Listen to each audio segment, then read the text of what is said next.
दोस्तों आप सभी को नमस्कार प्रणाम। मैं विष्णु प्रभाकर, आप सभी का गांव वाली रिपोर्टर।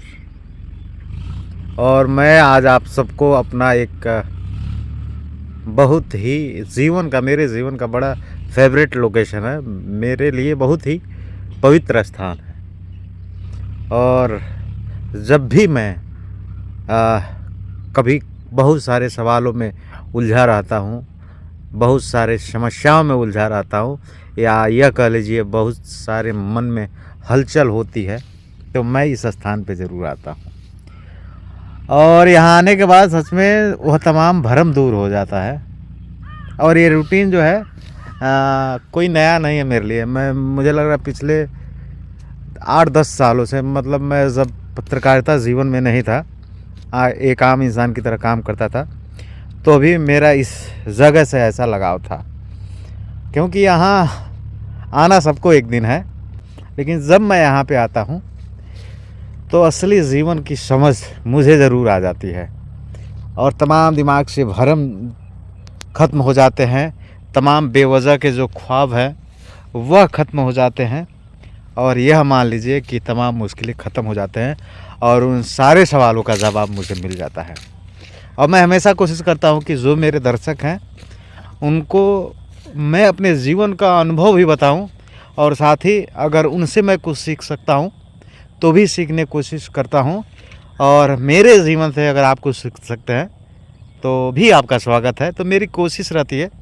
यह लोकेशन देखिए, और यहाँ की बातें अलग है। प्राकृतिक की गोद में बसा माँ नारायणी स्थान, यानी कि पनिहवा धाम भी इसे कहा जाता है।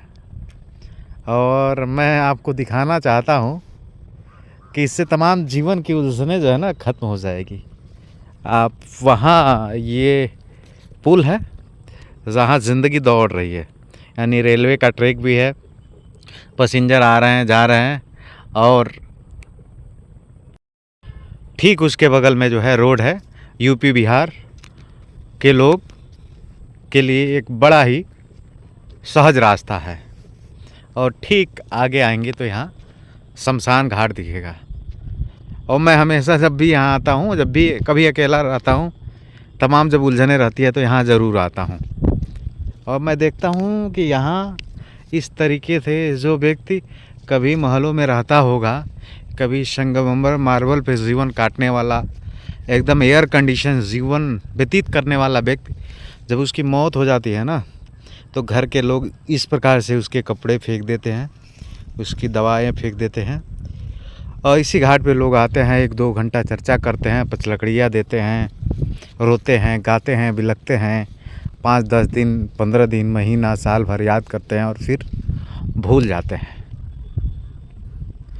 तो मैं जब यहाँ आता हूँ तो यह समझता हूँ कि जीवन का असली सच तो कुछ और है, और हम लोग समझ कुछ और रहे हैं। कि देखिए कितना बेचैन है हम लोग। और हमारे सबकी, मैं अपनी भी बात कर रहा हूँ, इसमें कोई ज्ञान देने वाली बात नहीं है, मैं अपनी भी बात कर रहा हूँ। हम सबके जीवन में तमाम जो दुख का कारण है ना, वो हम लोग का बेवजह का ख्वाब है, बेवजह के सपने हैं, दिमाग में हम लोग बैठा लेते हैं, फिर वो पूरा नहीं होता है, फिर ख्वाब टूट जाता है, फिर हम लोग तकलीफ़ में आते हैं, किसी को देखकर द्वेष भावना रखते हैं, जलते हैं कि हमारा बगल वाला आगे बढ़ रहा है, हम क्यों नहीं हो रहा है। अरे वो बढ़ रहा है तो वो कर्म कर रहा है, और जो भी कर्म करेगा वो आगे बढ़ेगा। किसी को देख के जलने से आपके जीवन में बदलाव नहीं आएगा। मैं कहता हूँ आपके जीवन में बदलाव तब आएगा जब आप कुछ करेंगे। और सारी टेंशन के बाद ईमानदारी जीवन में बहुत ज़्यादा ज़रूरी है। मैंने इस बात को महसूस किया है, और उसका जो फ़ायदा मिलता है वो बहुत लंबे समय तक चलता है। लेकिन देखिए ऐसी ही ज़िंदगी ख़त्म हो जाएगी एक दिन, हम सब की, हमारी भी, आपकी भी, इसी घाट पे अंतिम संस्कार होगा सबका। लेकिन उलझने लोगों की बढ़ती जाती हैं। और आज का जो दौर है, मैं देखता हूँ हर व्यक्ति जो है डिप्रेशन में जी रहा है, हर व्यक्ति परेशान है।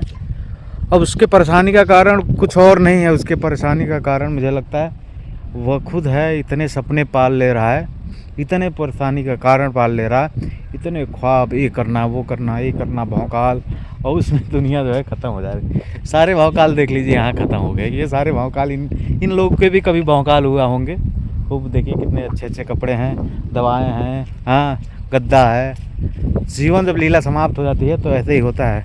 घर वाले जो है ना आपके कपड़े भी जो है अपने करीब नहीं रखते हैं। बात भले कोई कर ले कि उनके जाने थे मेरी दुनिया उजड़ गई, दुनिया ख़त्म हो गई, सब कुछ तहस नहस हो गया, अब कैसे जिएंगे, अनाथ हो जाएंगे।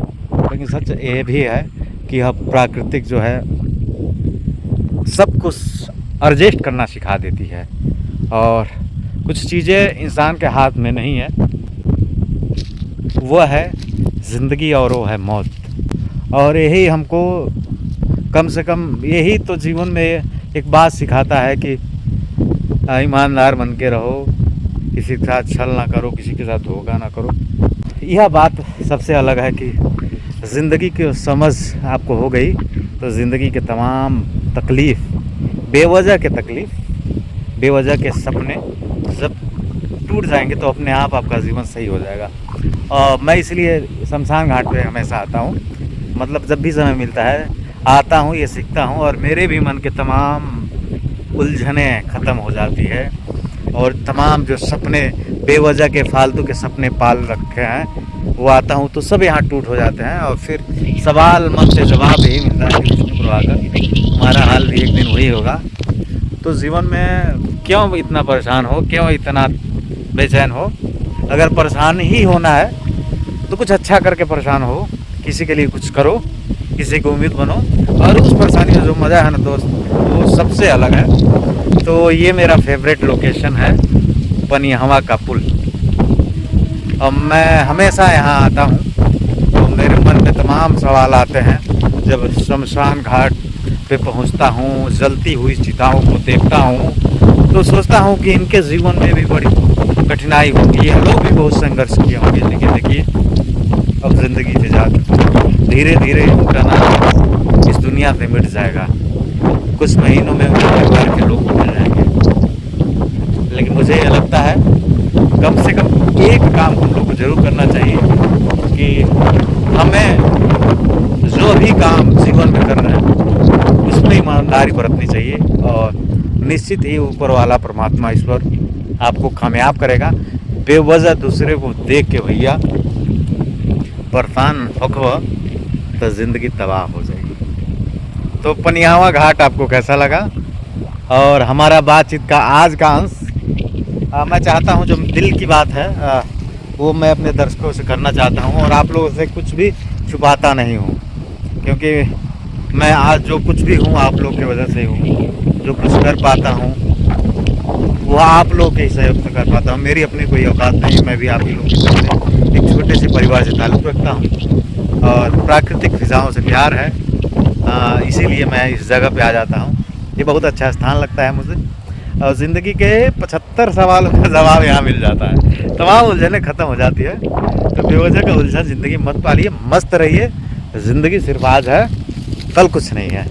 बाकी बातचीत आज का वीडियो आप सबको कैसा लगा कमेंट करके सूचित कीजिएगा। यह पनिहवा का नज़ारा कैसा लगा यह भी बताइएगा, और यह वीडियो आप कहाँ से देख रहे हैं यह भी ज़रूर बताइएगा। और गाँव वाले रिपोर्टर का बातचीत, हमारा काम कैसा लगता है यह कमेंट ज़रूर कीजिएगा। विष्णु प्रभाकर का आप सभी को नमस्कार, अपना ख्याल रखिए, धन्यवाद।